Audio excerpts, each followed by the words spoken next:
All right. Hey, Live Universe, we're back. It's Be the Talk with Rena Cook. We were just live on Facebook Live, and then we had an error, and I had experienced that error about a minute into the prior broadcast as well. It's crazy, folks. So thank you for joining us here. Thank you, Rena, for being so amazingly flexible as well. And it's no problem. Freeing up a little bit of desktop memory, as you can see. All right. And, yeah, we're going to rock with this thing. So I am just looking at my second screen. Tilting my second screen, and, yeah, we're ready to go. So any final crazy questions for me, Rena, or we will jump right in? No, let's rock and roll. All right. 3, 2. We are live with Rena Cook. Rena, are you ready to talk? I am ready to talk. I'm always ready to talk. Rena Cook is Professor Emerita, speaker, voice, and speech trainer and presentation coach.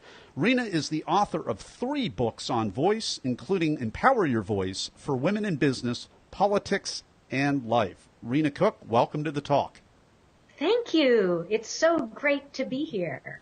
Your talk is called Power Without Press, the Foundation of Authentic Communication. And I love what you did. I mean, you turned it into performance art. You come walking on the stage and you've got like the shy version, you've got the super ebullient fake version, and then you come out as the real you. And what a great, powerful way to bring the idea of authentic communication. And then I Talk Universe, I love having other speech coaches on Be the Talk, because this is what we do. We're going to pick apart right now all of the things that we hate about great talks that aren't as great as they could have been. Rena, I'm putting words in your mouth. I'm going to turn it over to you, but welcome to the talk. Take us behind the talk. Well, thank you. It's great to be here. What an amazing experience that was to get an opportunity to do that TEDx talk. It was just, well, it feels like an epitome experience. You know, it feels like a zenith experience. And to kind of distill what you teach, what you believe in, and say, okay, in 17 minutes, I am going to give my best nuggets, right? And you put it together in a way that you've never done it before, because it has to be a new speech that you've never delivered before. And to figure out how to do that in a unique way when it's the stuff that you do all the time. And that was a really wonderful challenge. And it just felt like a really huge thing to do. Yeah. Really wonderful. Well, let's just go right into the whole piece. I mean, authenticity is the real piece. I mean, you either have it or you don't. So, if you're an expert and you believe yourself and you fancy yourself to be the subject matter expert that everybody's talking about, but you can't connect with people and you can't be open and honest even with yourself, that's almost a disqualifier. I mean, you might have peer-reviewed academic journal articles, and you might have that whole piece. But in terms of the influence marketplace, if you want to, which includes branded talks, like TED Talks or anything else, if you're going to walk and rub shoulders with real people in the real world, and you can't even be connected to yourself, present and transparent and authentic, then you're not going to be able to hold up as an expert in the court of public opinion. I'd love to hear, your assessment of that wordy statement that I just came up with, as well as your thoughts on that, Rena. Well, you're absolutely right that authenticity is the crucial link between content and delivery and the audience receiving it. And I trained actors my whole life. And what I discovered is that I can teach an actor, or now a corporate client, what is happening in the body when you are authentic and present. There are things that happen in the body that keep you from being present and authentic. And when you learn what they are and what the techniques are to put in the body that recipe, that formula, then everybody can learn to be more authentic, more present, have more gravitas, and be more available to their audience. Absolutely. So I love how you're talking about authenticity right now. Now, Talk Universe that are listening to the podcast, you think that I'm being present, but Live Universe that's watching the Facebook Live broadcast, including Rena, as she's talking about being completely present and live, you see me changing the makeup of the screen and doing all kinds of different things at the same time. So I'm a little bit conflicted. Technically, I'm just going to be present. The most present thing that I could do right now, I think, is own up to that. And I mean, what can people do? Here's the question I want to ask Rena. What can people do? I mean, it's so hard for the subject matter expert, right? Because it's like they've been trying to get their way to the talk, and they've been trying to get past all the other people, and usually it's competitive, and so they come up with different degrees and discoveries, and they publish more, and they event, and they, document, they do all this stuff because, that was the old rules, is get, in your silo, become the king of the mountain, the queen of the mountain, Right. Get up to the top. And what has happened, now we have this age of, it's not even the age of the internet. Now it's the age of the connected social media, broadcasting internet. Right. It seems like everybody's interviewing everybody else. And all of a sudden you need to be likable as an expert. You need to be able to be connected. You need to be present. You need to be human with other people. When do you think, I mean, this hasn't been on the one level, this has always been super important, but on another level, would you agree with me that something has shifted really in the last maybe 5-10 years? And can you tell me what is at stake for these siloed experts that haven't yet become present, and then what can they do to start getting in touch with themselves? I asked you about 14 questions in one. Yeah, and I'll see I'm if so I can sorry. kind of sort it out. Yeah, That's all right. But that's where I want to go. Well, authenticity, likability, the ability to be present is blocked by our own tension, by our own lack of self-confidence. And that tension sets itself up in the body and blocks that energy going forward. And it can be career breaking.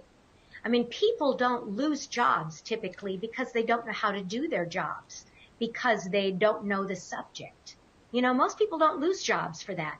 They lose jobs or don't get advancements because they don't play well with others, they don't form relationships, they're not present, they're not nice. There's something in their makeup that is not allowing the free exchange of their energy. And I teach a systematic process for breaking down those inner walls so that you are available to authentically share your information. Not everybody has to be extroverted or completely comfortable, showing off and being glib and wonderful in front of an audience. Not everybody is that person, but everybody can be less full of tension. I start my process, number one, by relieving physical tension. Just like a baseball player has to warm up their shoulder before they throw the 90-mile-an-hour fastball, they can't be ready and available to the game unless they move their body around. And I teach a series of almost yoga-like warm-ups that can be done simply in a bathroom stall. I teach my speaking clients that they can warm up in a bathroom stall. I mean, it was a powerful demonstration, Rena, when you did that during the talk. When you talk about, being in a locked position, a rigid position, and we can hear the voice quality change and become Absolutely. rigid and all of that stuff. So, I mean, everything that Rena's telling us, Talk University, go back to her talk and watch this for a little bit of extra in-depth. What comes after that, Rena? Well, after we release tension, we find our feet. People who are present, who have gravitas, who are open to other people, are connected to the floor. So even as I'm sitting here in my chair, my feet are flat on the floor and I'm sitting up straight and tall so that I can get a deep breath. Deep central breathing is key to all authentic communication. If my breath gets high and I get a little anxious and I'm talking to you like this, then people are like, oh God, shut her up. Who is she? It makes people nervous when you don't breathe. But if I connect with a lower, deeper breath, my voice gets more authentic and I am more present. Presence has to do with my ability not only to be comfortable in myself, but to be present and take you in and hear and see what it is that you are sending my way. And if I'm not breathing deeply, I can't do that. So deep. Go ahead. No, finish that up, and then we're gonna pivot over. But okay, my audio guy will cut this piece out. But okay. So after we think about breathing, then we think about long back of neck. It's like attending to alignment. Long back of neck and shoulders relaxed and down, chin parallel to the floor. If the chin goes up, we become cold and unapproachable, and it also makes our sound lacking in warmth. I lengthen here and bring my chin down, and my sound gets warmer. So those are the steps that I take clients through when they warm up to prepare for any kind of communication opportunity, and then as we work and build our skills as speakers. Now, Talk Universe, if you've had any kind of vocal training or opera training or singing voice training, you're going to recognize some of these themes. And again, if you don't want to take all, voice or opera training, that you want to be able to work on this stuff on your own, really for free, you can watch Rena's TEDx talk, and she demonstrates all of these things, and you can hear what it sounds like as well. Now, we're going to be back in just a moment with more of Rena Cook as we take you into the Blitz Round. And we're back with the Blitz Round. It is time to ask Rena a series of either-or questions related to the preparation and performance of her recent talk. Rena, are you ready? I am ready. Awesome. Well, were you selected to speak, or did you apply? I applied. I made a phone call, and they said, well, there really isn't an application process. If you want to come in and talk to us about it, you can. And so I went in and talked to the committee and convinced them that I could deliver a TED Talk, and they signed me up. Are you a improviser, a memorizer, or a blender? I'm a blender. How did that serve you? It served me really, really well. I write it all out word for word, and then I highlight it, I bullet point it, and then I draw a picture of each bullet point. So I memorize pictures, what I want the audience to see. And then I can talk about my picture. I don't ever have to worry about, oh my God, what's next? Powerful. So no, I don't memorize, but I do know exactly what I'm going to say. Well, so besides that, or even in a little bit more in depth of that, what's a tip, tool, or technique that helps you prepare? Helps me prepare. I have to practice in front of people. So I brought in small groups of friends, of students, of clients, just to give a trial run. I even had a friend who was in the hospital, and I said, can I do this for you while you're laying in the hospital bed? And captive audience. Right. That's a first. Talk Universe. I'm sorry to interrupt Rena, but that's when you know you're dedicated, when you go visit your friends in the hospital. Not just to tell them that you love them, but to force them to help you out as well. Rena, that's brilliant. Thank you. That's great. I'm shameless. And so I probably created 10 practice situations. And each time it was a little different, and you're responding to the specific audience, but it helps you settle in and get comfortable. It helps you perfect your timing. And then the actual preparation before the event is very, very important. And that's keeping your performance anxiety under control. The minute you have that fight or flight adrenaline of performance anxiety, you cannot be fully present, right? You're in a little bit of panic mode. And so you're just getting through. And there's kind of panic behind your eyes as you go, oh God, oh God, oh God. And so you have to keep that under control. And that is deep breathing. Again, it's the deep breathing, slow, deep breathing keeps that chemical response from ever happening in the first place. I prepared 24 hours prior to the event.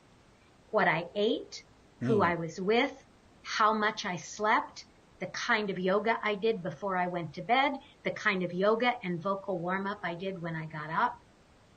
In other words, I practiced what I teach. And it works. Amazing. We've been enjoying the Blitz Round with Rena Cook. Her talk is called Power Without Press, the Foundation of Authentic Communication. You can find out more about Rena by going to our show notes page. You can watch that talk. We have a link right there, or you can type it into YouTube if you want. You can also go to myvocalauthority.com. We will have a link in the show notes page for her website, myvocalauthority.com. And in a moment, we'll be back with Rena Cook for the final word of advice for Talk Universe. And we're back for the final word of advice from Rena Cook.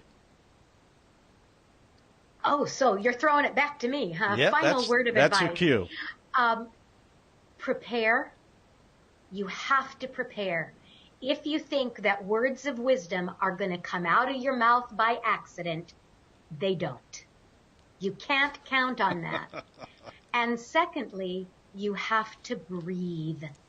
Even when your body is saying, I can't, I don't want to, I don't have time, you must deep breathe consistently in order to be on top of your game.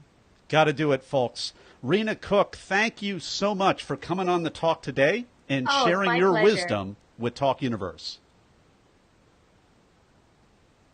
All right. Thank you so much.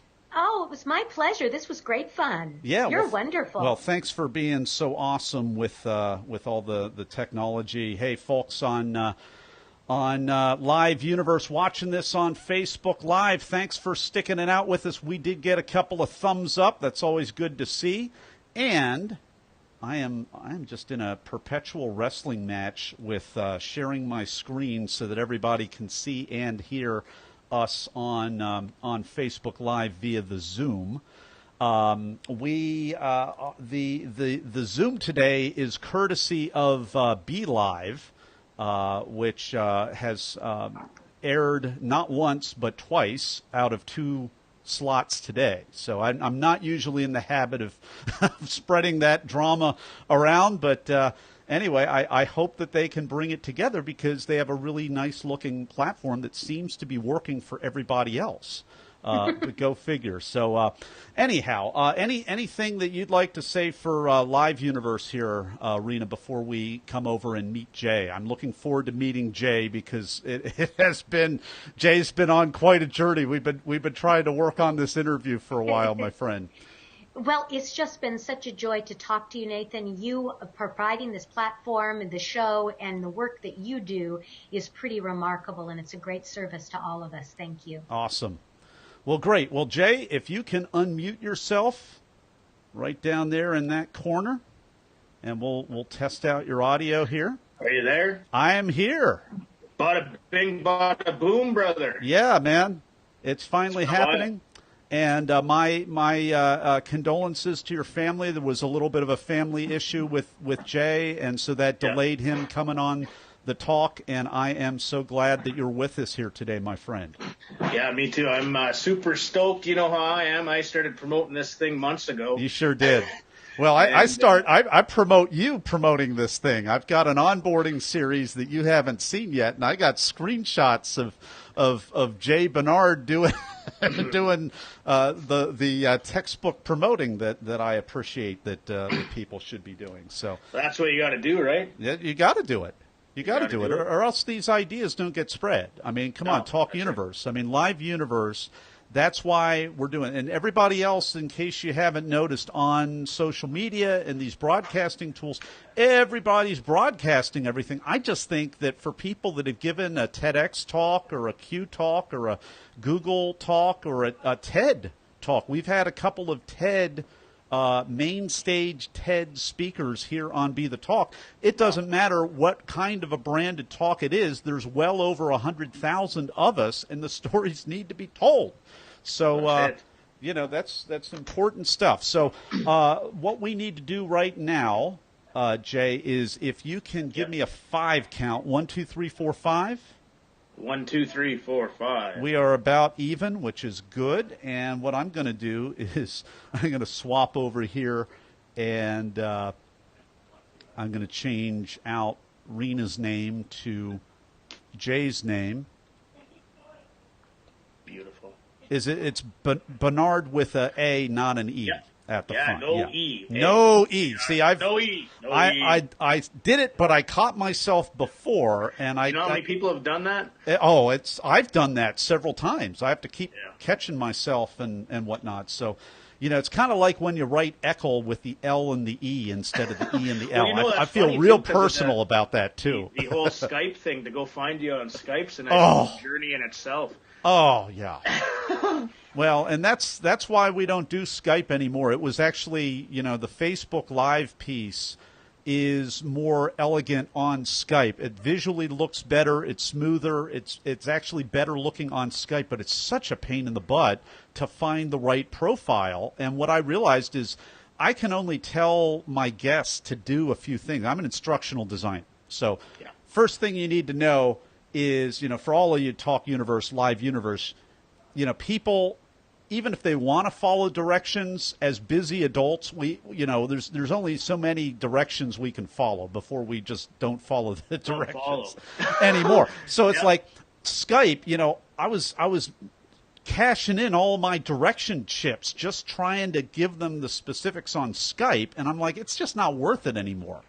And from a time perspective, it just, and then for me, you know, helping people overcome Microsoft's inability to create a graphic user interface that is on a basic post-2001 intuition level for Skype.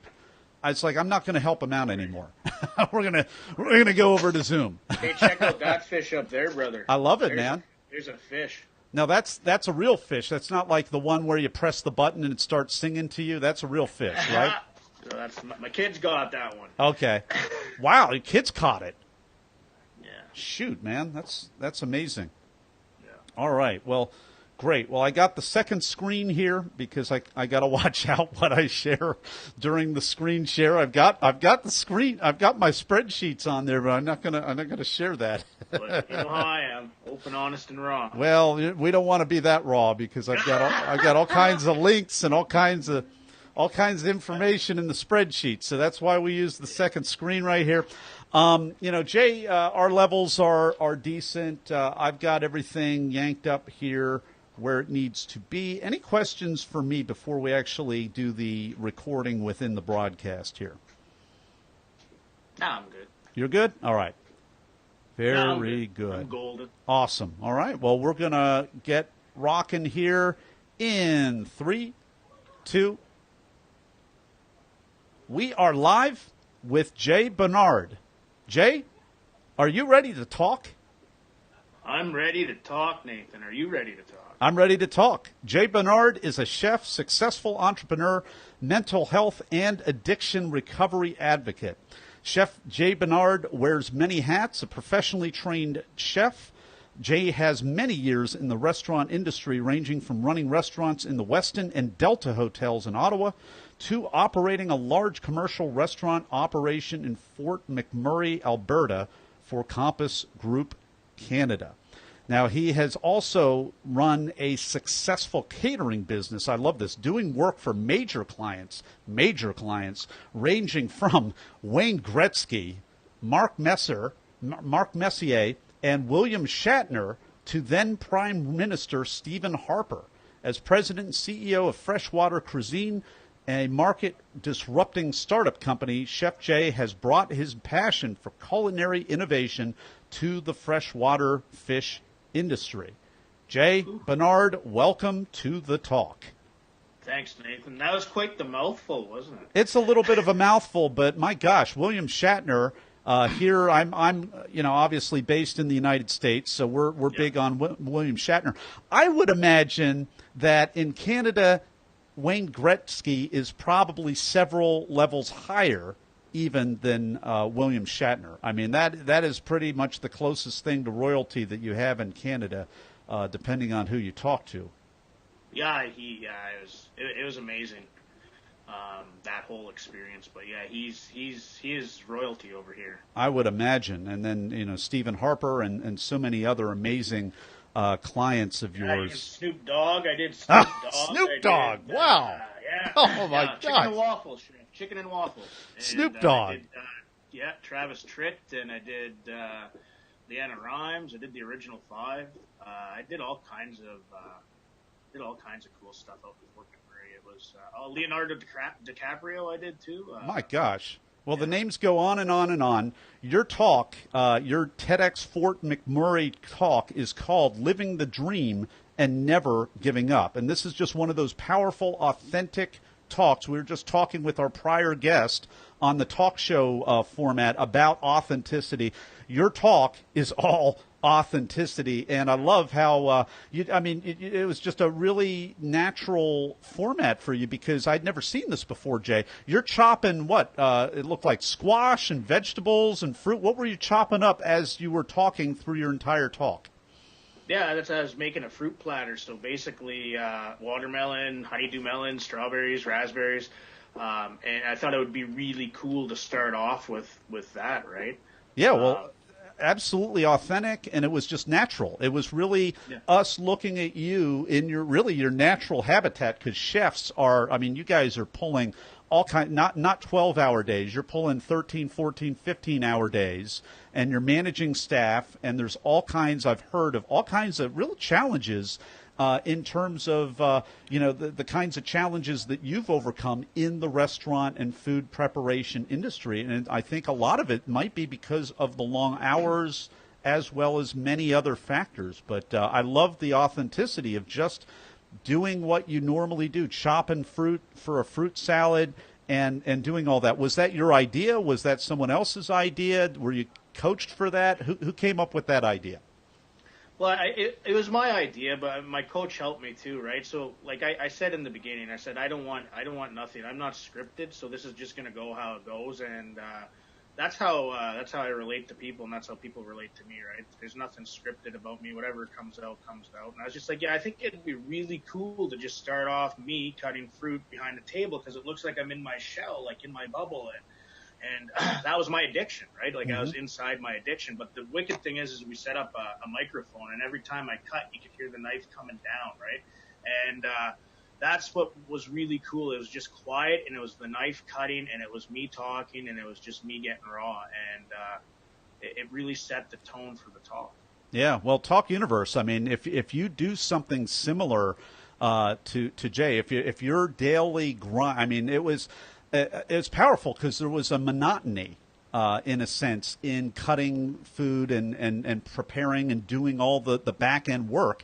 And so Jay really brought us into the talk, and he brought us into kind of the literal daily chopping grind of that, which is just a really powerful way to be able to do that.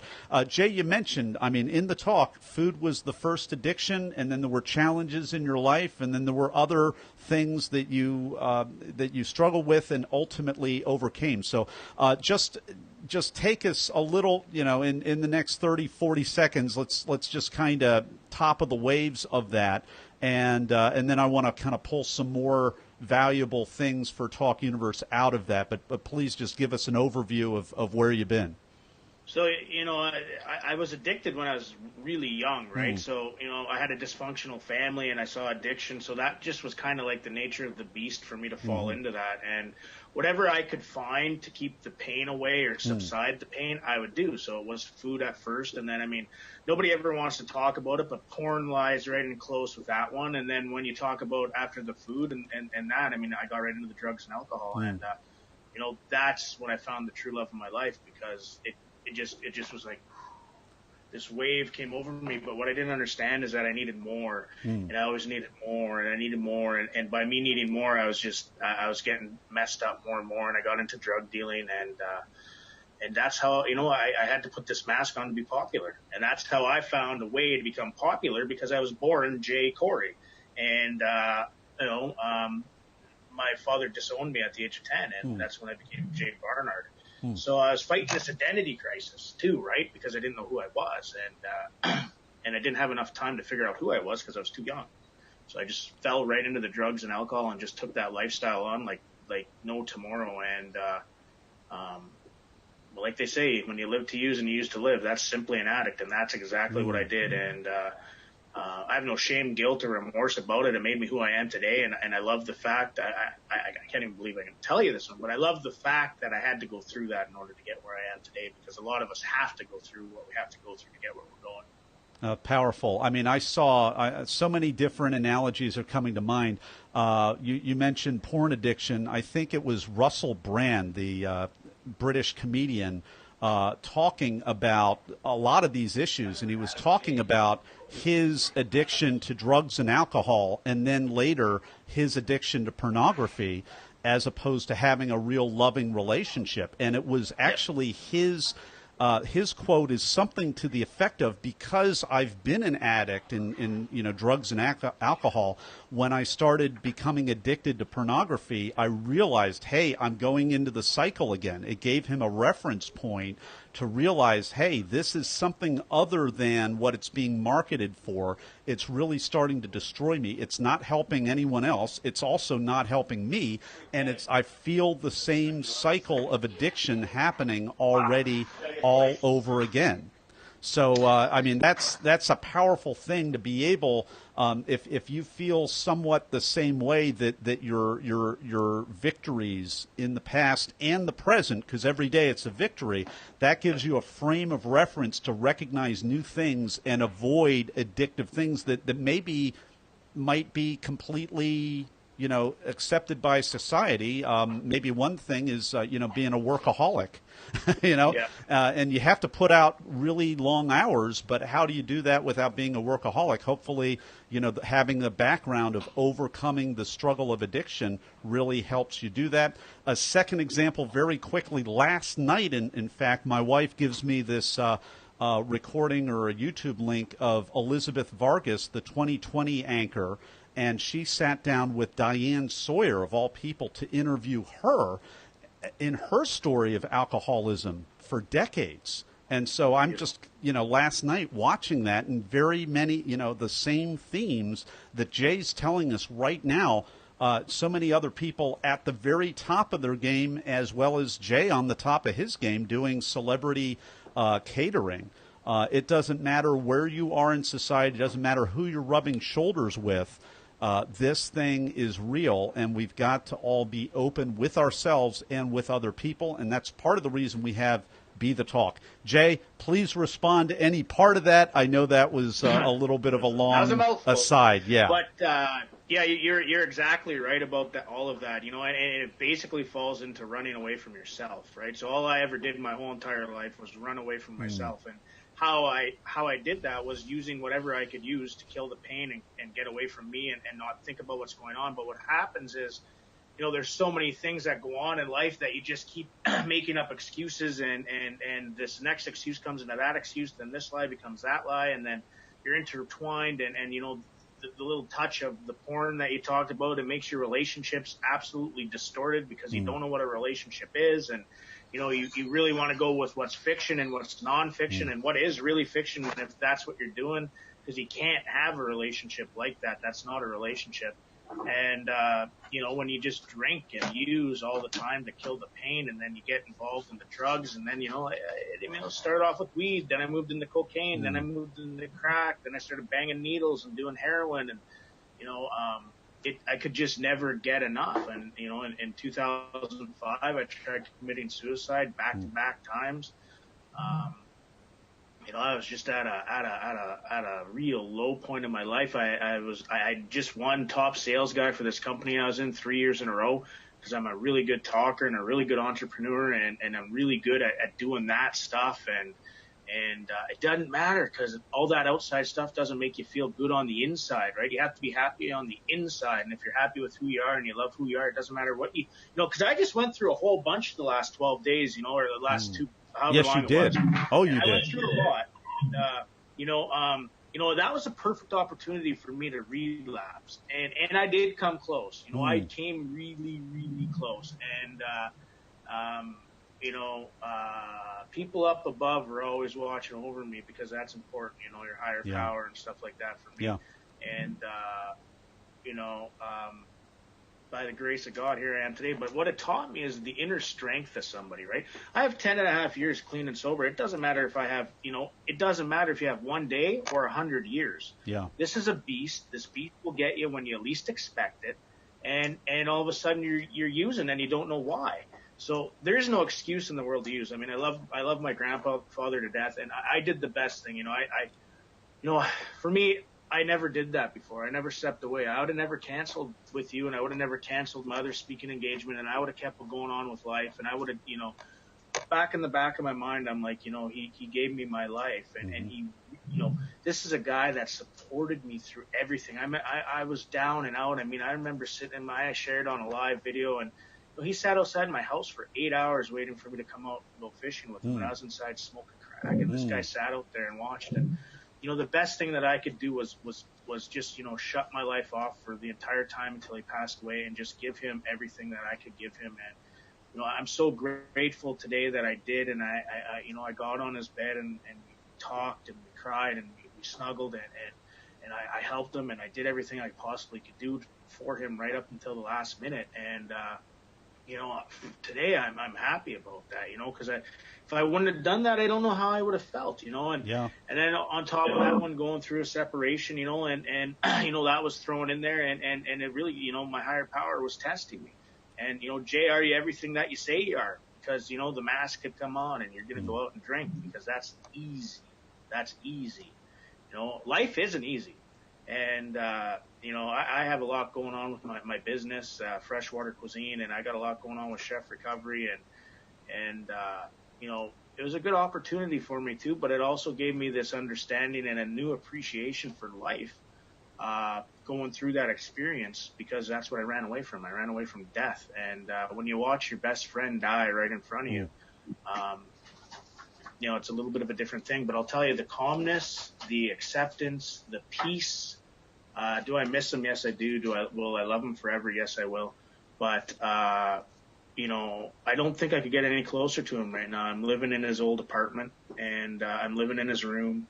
And things all happen for a reason, and, it showed me that, sometimes in life, I just have to turn off my life in order to really care about the things that mean, if I say they mean something to me, I'd better make sure they mean it to me, because that's my speech, right? Like, that's who I am.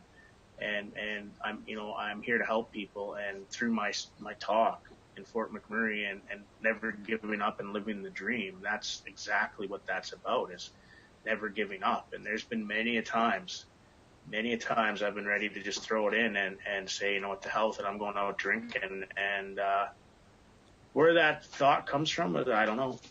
They're in there, and like anybody that's ever is going to watch this or is watching this right now, it's an everyday struggle. You just got to do it one day at a time and reach out to people. One day at a time. We're talking with celebrity chef Jay Barnard, and his talk is called Living the Dream and Never Giving Up, and we're hearing how that plays out day to day to day. We're going to be right back with Jay Barnard in just a moment for the Blitz Round. And we are back with Jay Barnard. It is time for the Blitz Round. Are you ready, Jay? Are you ready? We are ready. We only have time for a couple of questions. So first question is, you walk out on stage. Did you have nerves, or were you in the zone, or neither, or both? Always have nerves. I think that's a healthy thing. If you don't have nerves, you're not doing the right thing, and your body's basically dead. So, yes, I always have nerves no matter what. What's a tip, tool, or technique that helped you prepare? My coach was a really good one. Mm-hmm. Like I said, I said I don't want to be scripted, so you're going to just let me roll out, or I'm not going to do this thing. And that was like the first time I ever kind of stood up for myself.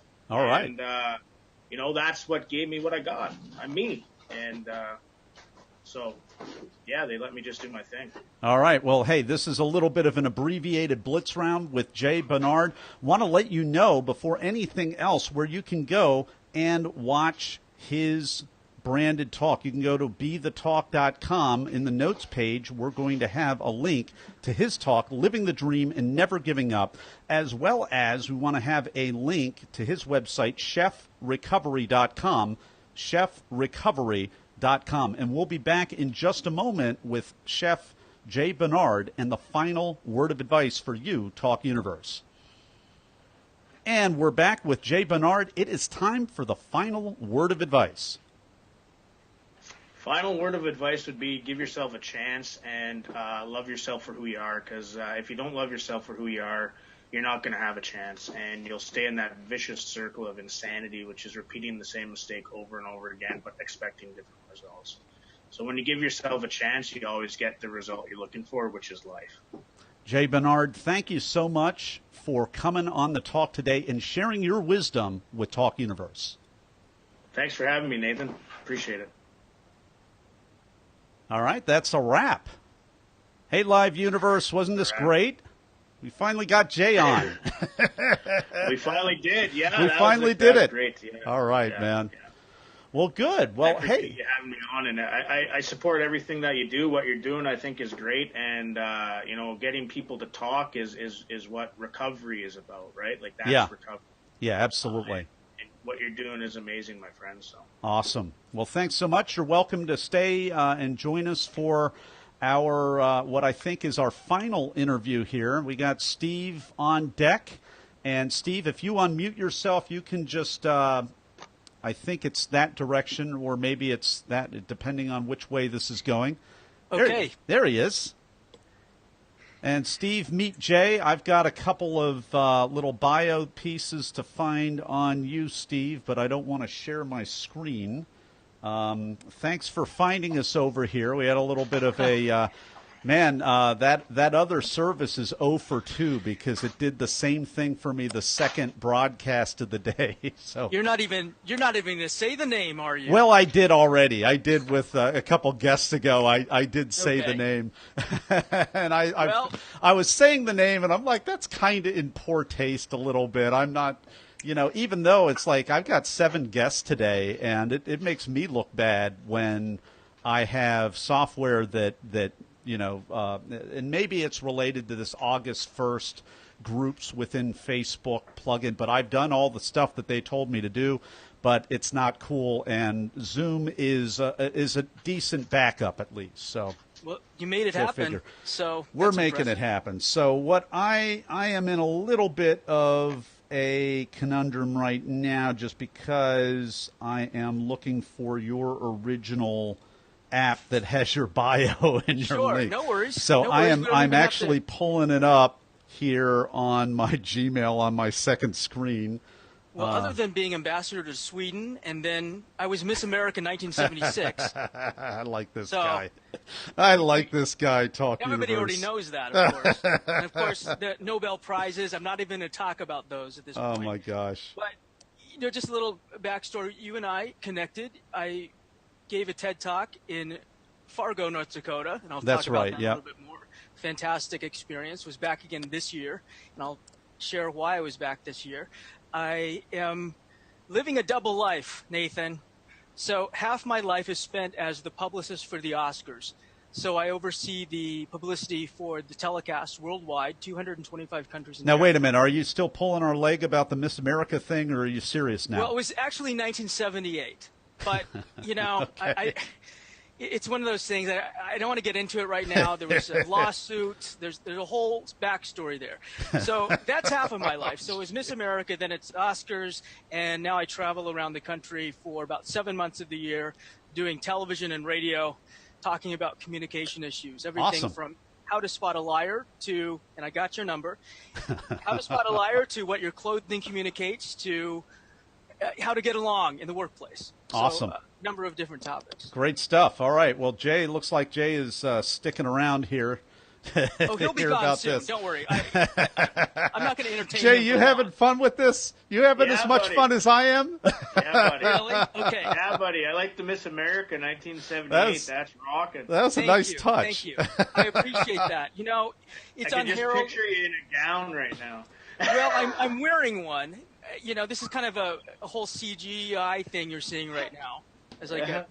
the black T-shirt thing, but I'm actually wearing the outfit I went in. So this has Very taken good. the weirdest turn ever, by the way, and I'm enjoying myself immensely. I don't know how much other people are enjoying it, but I'm having a good time. Thanks for playing along, Jay. No Thanks. worries. That's what it's all about, to promote you. But I got to fly and cut to some. Oh, bits you there, got to Nathan, split. so we'll be All on right, my man. way. We'll All right. miss you, Jay. Yeah. Take care. Poor Jay. He Jay's doesn't even know what's leaving. going on He's right abandoning me. now. Jay He is a love cool guy. love me and leave me, Jay. Well, it's my fault. You know, as soon Oh, as I my got gosh. on, he's gone. So Yeah, there's that. there he goes. Boy, oh boy, oh boy. All right. Cool. All right. Well, great. I have, your original bio here says communication expert. So I'm gonna basically embellish that slightly, and we'll jump into it. Any questions for me before we actually go into the recording level here? No, I'm good to go at this point. Just pepper me away. My I don't gosh. even know if that's is that a verb? I What is think that? before we jump on right now, or before we jump on the recording, I think the cognitive issue I'm having right now, Steve. This is a different persona than the talk that you gave. It's completely. I mean, which is okay. Yeah. But know, I don't. right? I'm trying to categorize this. I think there was a Tucker Carlson interview that he did, and I'm not a huge Tucker guy or anybody else guy or whatever. But he comes on. The guest comes on. He's like, first things out of Tucker's mouth. Is this performance art? It's like it's kind of how I'm feeling right now because Well, I'm told loving the you funny stories and stuff. I'm just But like, I have a split personality. You see okay, this, right? okay, well But, that makes you know, sense. All right, the talk I gave, and I'll explain why I gave it and what that was all about. Okay. But, I do so much TV and radio, and the number one thing is not to bore myself.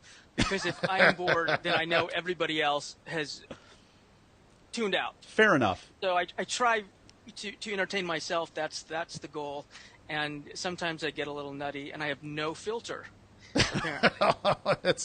It makes for good broadcasting here. We'll see. Well, the goal is, and somebody articulated kind of what I and you and other people that do this stuff inherently know, which is you have a subject matter expert on here. You don't second guess them. You don't challenge them. You just try to clarify. you just try to let them go and see. Are they gonna go more into the corner? Or are they gonna come out of the corner? Or are they gonna what's going to happen here? But you don't Somebody challenge should the put expert. me in the corner. The timeout. I'm gonna get The a timeout chair. timeout, The timeout and chair. I'll have a dunce cap on. It'll be one of those classic moments. I love it. Promise. Okay. Well, hey, all kidding aside, this is a lot of fun. And hey, any questions, or I'm ready if you are, Steve. No, what if I become super, super, super boring when the red light comes on?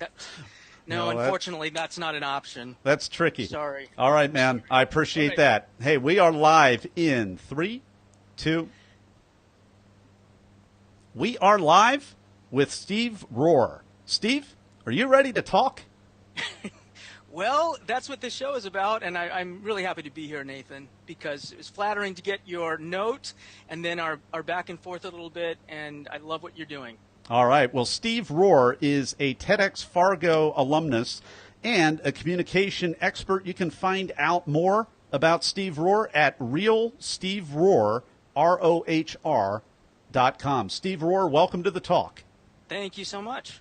So your Tedx Fargo talk is called How on Earth Do You Matter?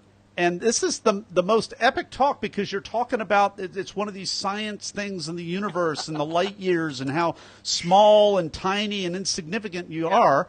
And then Steve goes ahead and he pivots, Talk Universe. He pivots over to the Cold War, of all things. And then in Talk Universe by now, if you've listened to a bunch of these, you know that I'm a classically trained musician. So Steve starts talking about Van Cliburn winning the Cold War back in whenever it was in the 50s, in the middle of all of that. So that's a little bit of a lead-in. But Steve, please take us behind the talk. Well, you know, Van Cliburn is known to a generation of people. He was really a rock star, as you know. He was the only, I think, musician to ever get a ticker tape parade in New York City. He was on the cover of Time magazine. He was really up there with Elvis, and that's very hard for a lot of people to grasp right now. But it was really a defining moment in the Cold War era where he went in and really melted the hearts of the Russian people, and they embraced him. And he became the ambassador for the U.S. in a sense musically, and went on to, you know, very prestigious career. But the point really with illustrating Van Cliburn was about how mentorships really works and how people don't just pop out of nowhere. We all come from some place, and someone saw us at some point and said, "Hey, maybe you could do this." And with Van Cliburn, it was his mother, and then I got really interested in how does this kid from small town Texas change the course of geopolitical history?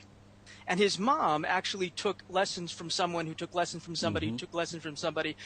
And you keep going back in history, and you run into these really big names. Well, it's all the way up to Franz Liszt Bach. or even beyond. Yeah, Bach. Oh, yeah. Bach. Now, way up back line from Liszt. Yeah.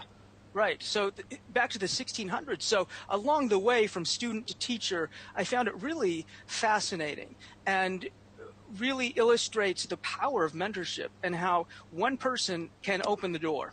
Well, or in the case I talked about, be the door for someone. Well, absolutely, and that was a piece that I forgot just because we had a little bit of delay in finally connecting. But that was, I'm so glad you brought that up, Steve, because I used to do that. That's what you do when you're in classical music as a student, and you whether you're a violinist, you can probably trace your lineage back to Paganini. If you're a pianist like I was, it was I think I could get all the way to Beethoven. But, I mean, you know, Liszt is in the downline of Bach, and that was such a cool piece. And now today we see, you know, whether it's art, you know, in Impressionism or music or new forms of music or even, you know, internet marketing. We all have levels of mentorship and broadcasting. We all have, you know, people that we look up to. And so you really rightfully show us the kind of the ultimate downline of the impact that you can have. And it's not just about the up chain or the down chain. It's about the legacy that's being imparted, even as the instrument, in this case, the piano, evolved from a harpsichord and a little wimpy, you know, plucking instrument into a modern day, you know, 12-foot concert grand Steinway piano, for example. Well, absolutely. And I love how you talk about the legacy because that's really what it is. And it's not just one person doing their job of opening the door or seeing the next person through. It's really a whole series of people have to get this right. And when you think about it, it's really delicate. You know, if one of those people had not seen or mentored one of those people along the way, the chain would have been broken. Now, maybe it would have been picked up someplace else along the way, but the fact is you can actually trace it back from student to teacher all the way to the Bach family. And that's an extraordinary thing. And again, like you said, this happens throughout industry. You know, so you mentioned marketing, you mentioned art.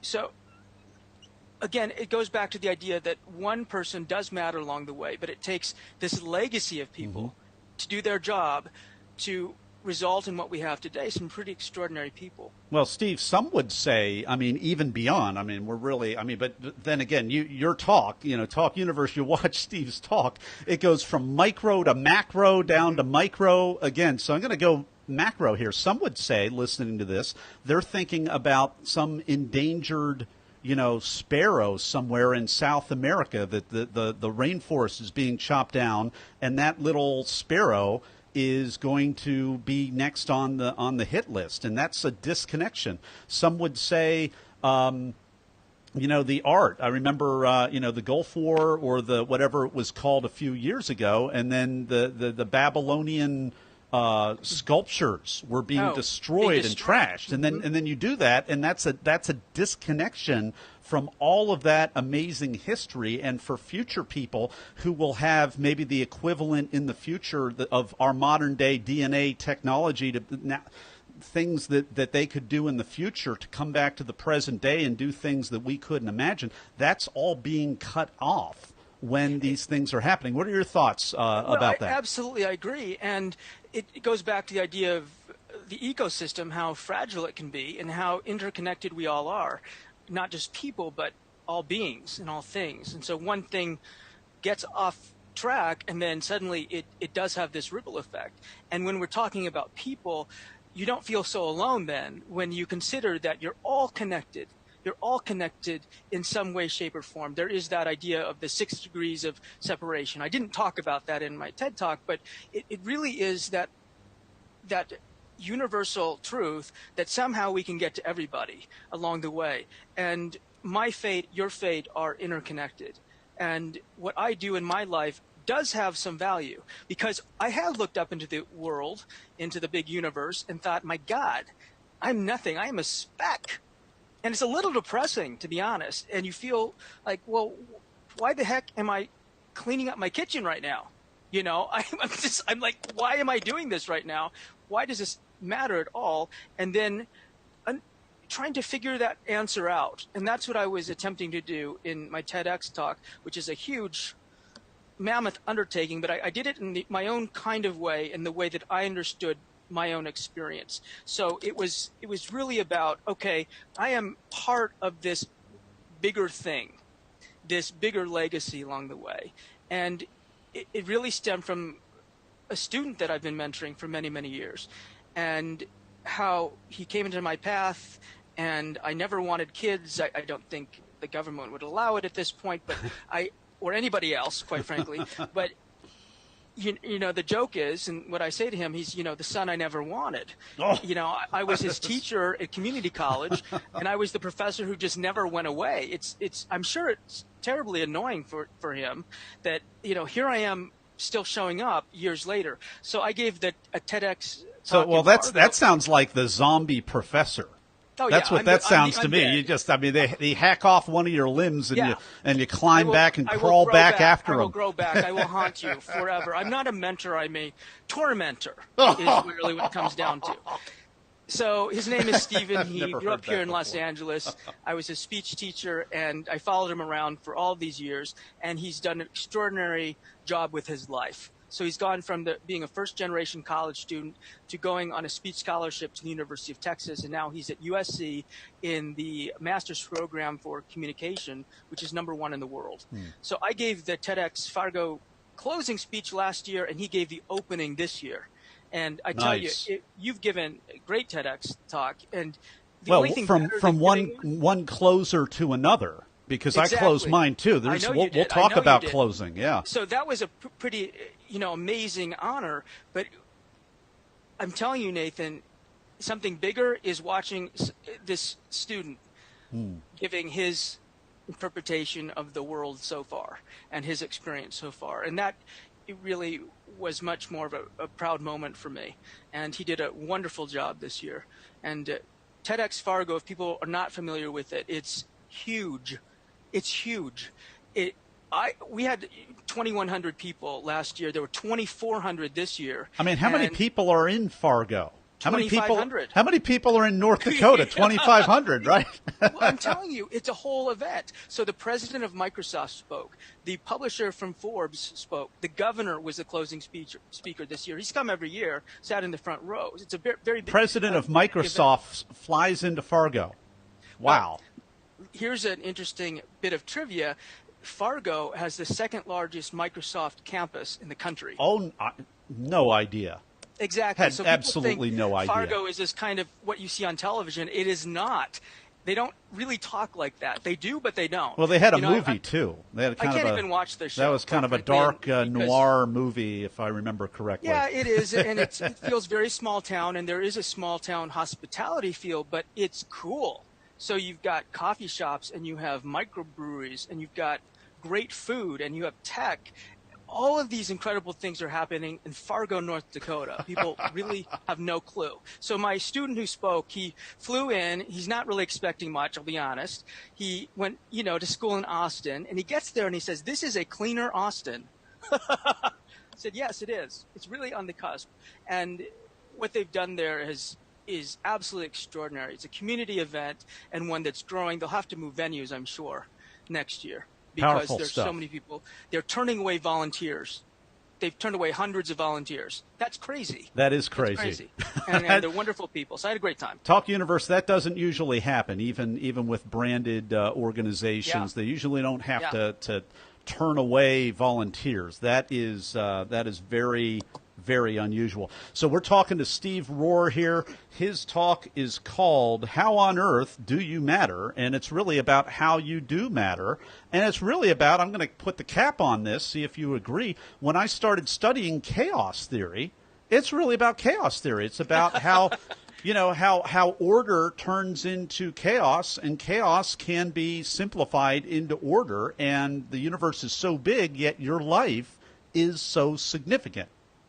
Yeah, and I think I had to give this speech for myself in some ways. And it goes back to the idea that we were talking about before, that you could wander around the world, the planet, and not feel really good about yourself or anything that you're doing. We get very isolated and insulated in our own lives, and we think these kind of things that we're doing day to day are very important. And then you look outside and you see the stars and you think, wait a second, not so much. And we have such a short time on Earth. This feels like a downer. It feels like a downer because really, in the grand scheme of things, you're here for a blip. So how on earth are you going to matter? And that was the question I wanted to answer, and wanted to do it through my own lens. And the way I answered it was, do your part. Do your part. Mentor somebody. Find a way to pass on what you know, help people avoid mistakes along the way, and then you're gone. But whatever you've passed on hopefully continues to survive and thrive. So we've been talking to Steve Rohr. His talk, again, is called "How on Earth Do You Matter?" We're going to be right back in just a moment with the Blitz Round.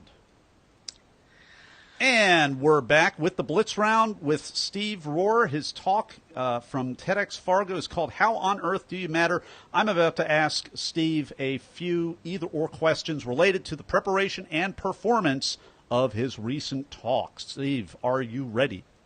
Oh, boy. Okay. All right. So first question, did you apply or were you selected? I was selected, and that was a huge thing. I had been told that I should probably give a talk, and I love TED Talks and I love TEDx Talks. I'm obsessed with them, but I never really pursued it. And fortunately, somebody pursued me, and that was quite something. Awesome. So, in terms of your approach, are you an improviser, a memorizer, or a blender? Well, I definitely memorize, but I memorize so much that I can stray and be okay. Mm-hmm. And I think it's important that words are used intentionally. And so I am very much obsessed with making sure that whatever word I'm using is the right word. And so I will spend way too much time, I watched, my family grew up around me as I did this, but it was very important that every word that I spoke was the one I wanted. I appreciate that. Yeah. Yeah. So now what's a tip, a technique, or a tool that helped you? Well, I think you get everything out on a piece of paper. That's number one.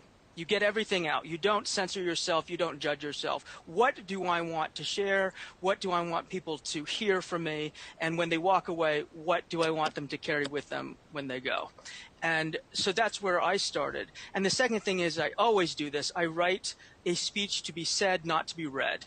So I wrote a book on public speaking called Scared Speechless. And that's one of the big rules. We write these speeches like essays. We get up and they sound exactly like an essay, and it sounds like we're reading. And speaking is very different. So I would just get up and run some thoughts and see how it played to myself. Yeah. And it's okay to do that.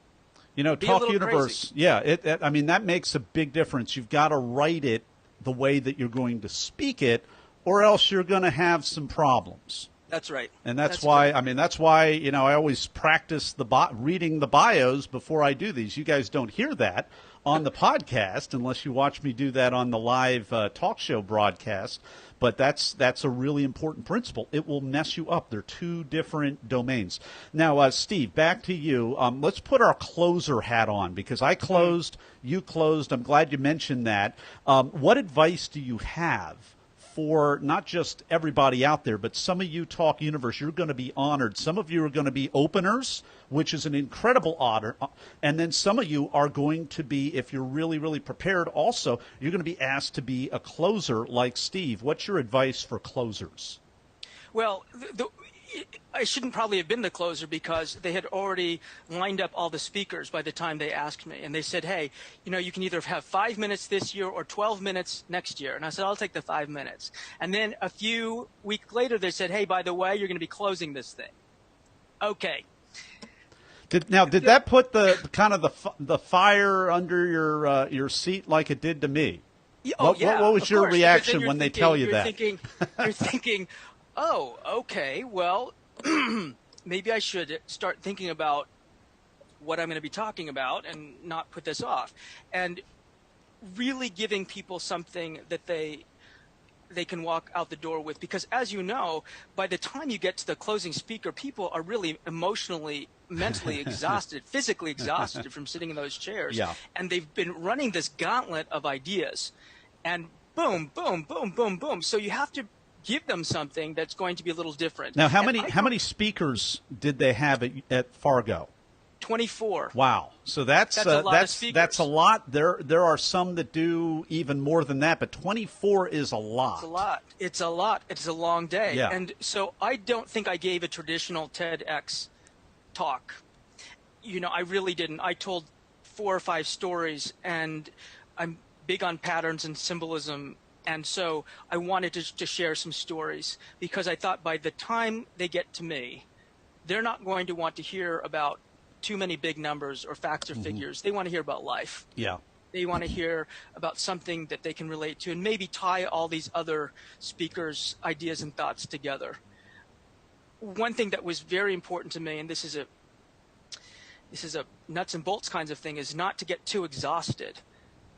If you're going to sit there and watch all of those speakers, well, be prepared to be exhausted, because just like the audience, not only are you being inundated with these brilliant ideas, you're thinking, oh my gosh, I'm up in 13, 12, 11, 10, 9, and it becomes this bigger than life thing. So and to tie it back with our interview with Steve and his talk, which we talked about music a lot, for those of you that took violin lessons or piano lessons and it was time for the violin recital, if you're like me, you wanted to be first, because then your problem was you're trying not to sleep because the whole emotional mental thing, and you're exhausted, and then your big problem is boredom for the rest of the day and being stuck there in the front row of the church that the recital is done in or whatever.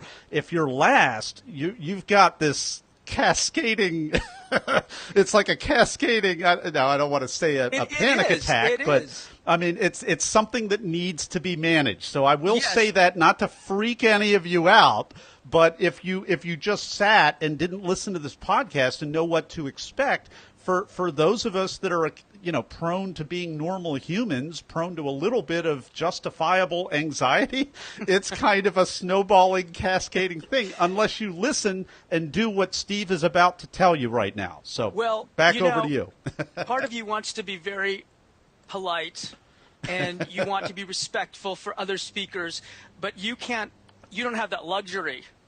Because your entire job is to get up there and do the best you can, not be polite to the other speakers. Your job is to deliver the best talk you can possibly give. So and just I'm gonna jump in there because I don't think there's anything impolite to giving other people their space backstage in the green room or where they have it. Right. And nobody should, if you're just kind of keeping to yourself and not being particularly disruptive or loud in the way that you're keeping to yourself, nothing impolite about that. But over to you. Just wanted to. I love that. Jump so that. Find your own space. Yeah. It's okay if you have headphones on. It's okay if you take a walk. It's okay if you go in and watch the first couple of speakers and then go back to the hotel and just whoosh, whatever you have to do, or get to the arena or wherever you're going, a couple speakers ahead or 3 speakers ahead and listen to some of those great talks. But you don't have to sit through 24. You can always watch them online later and you won't be rude because again, your entire job is to deliver the best talk you can.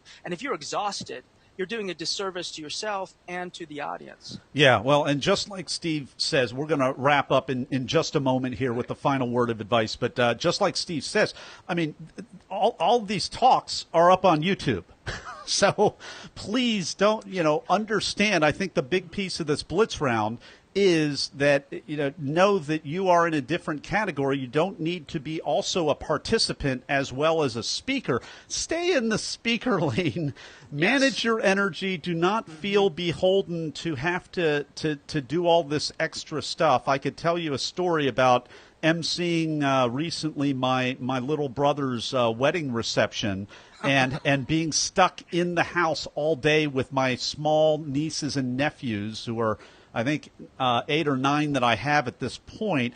Don't do what I did that day when I was feeling guilty about staying in the house all day and they get up at the crack of dawn and the wedding isn't even until the late afternoon and you realize, no, do the smart thing. Be polite, have a sense of the protocol, but that's why you're listening to this podcast right now. The protocol is not that you have to sit in the front row and pay attention and take notes on the other 23 speakers. The protocol is find your own space, know when you need to be in that green room, do not impose, add value to the other people, help the staff, help the volunteers. And, like we say, put on your own airplane air mask first.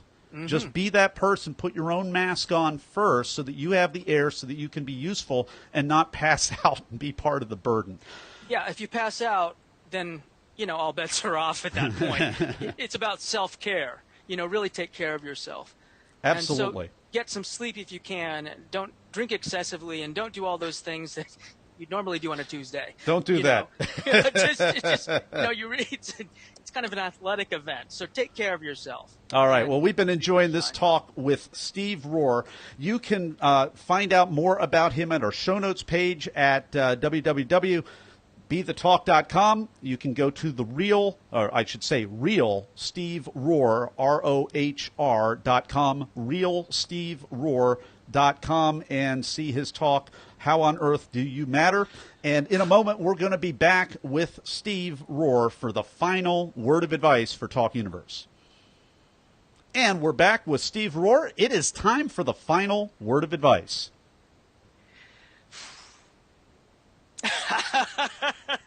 Have fun.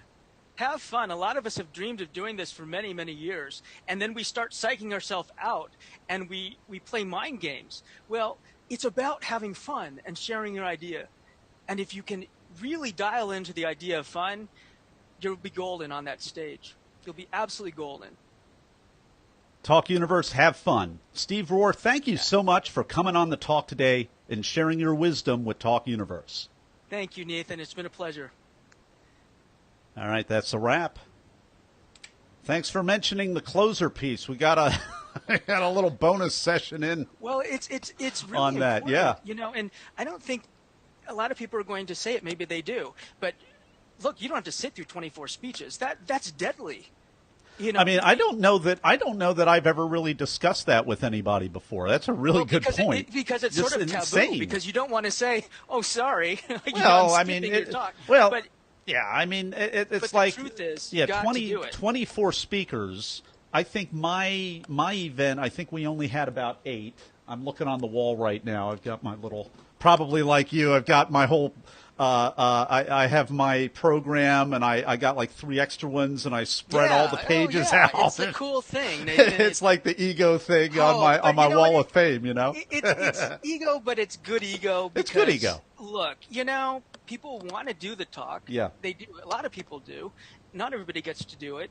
And then when you do it and you feel pretty good about what you did, that's nice to live with for a while, especially on those days where you're not feeling so good about things, or you're thinking, I'm kind of a loser. You think, wait a second, you're not that much of a loser. It's a good bucket list item, for sure. It is, and believe me, for years I loved TED Talks and TEDx Talks, and I used to teach and show a lot of them in class as great examples or not so great examples, but usually great examples. And then I never really pursued it. So when it now, came into my life, how long between when you started showing these things in class, maybe setting the unconscious intention sometime, to when was a couple of years ago that you were able to do this? So 5 years, 5 or 6 years. Wow. Mm-hmm. Cool. And then I ended up doing the talk last year. But it was 5 or 6 years of showing these, and my students would say, "Why don't you do one?" And I thought, well, that's easy, good. Yeah, sure. Let me just create my own TEDx, event here in the classroom. But I really didn't. And part of me, there's that. I'm part Canadian, so the half that's Canadian just didn't feel like I should be knocking on people's door for something. the nice half. The nice half. The nice thought, half. You know what, Steve? No. Is that the American half said, beat that door, kick that thing down? Exactly. Maybe you should. It's like yank the other people out of the way. Exactly. We're still broadcasting, by the way. Yeah, but we're having a good laugh about this. Fine. Because it's true. I didn't really want to go in and force myself into any kind of situation, and this just came along, and it was just an incredible thing, and it felt easy to me. And one of the things I talk about in my TEDx talk is you go through the doors that open, and so in society a lot of us believe that we need to kick down the doors to make things happen. I don't believe that at all. I think you go through the doors that open. The doors that are closed were never meant to be open in the first place. So you just end up on the wrong side of the wrong door, and you have to find out how to get back again. And everything good in my life has just been so easy that the door just opened, and things that were hard and I fought for didn't really pan out the way I wanted them to. And in this world of so many questions, I do believe that a closed door and an open door are the most divine answers you'll ever get. Powerful. Good deal. Well, hey, Talk Universe, we are going to close down the broadcast here. Gave you a little bit of extra with Steve here. We had a good afternoon session. Thank you so much for enjoying. And if you have any questions for Steve, I'm going to tag him on this, and he'll still be available. It's a great way. Everybody that I bring on here does not do this for free. So this is like the only chance you have with any of our Talk alumni to get any kind of free attention on the radar at all. So take advantage of it. And then creepy kid from The Shining, this is what we want you to do over the share button and help all 3 of our speakers, Jay, Rena, and Steve, share their talk and make an impact. Take care, everybody.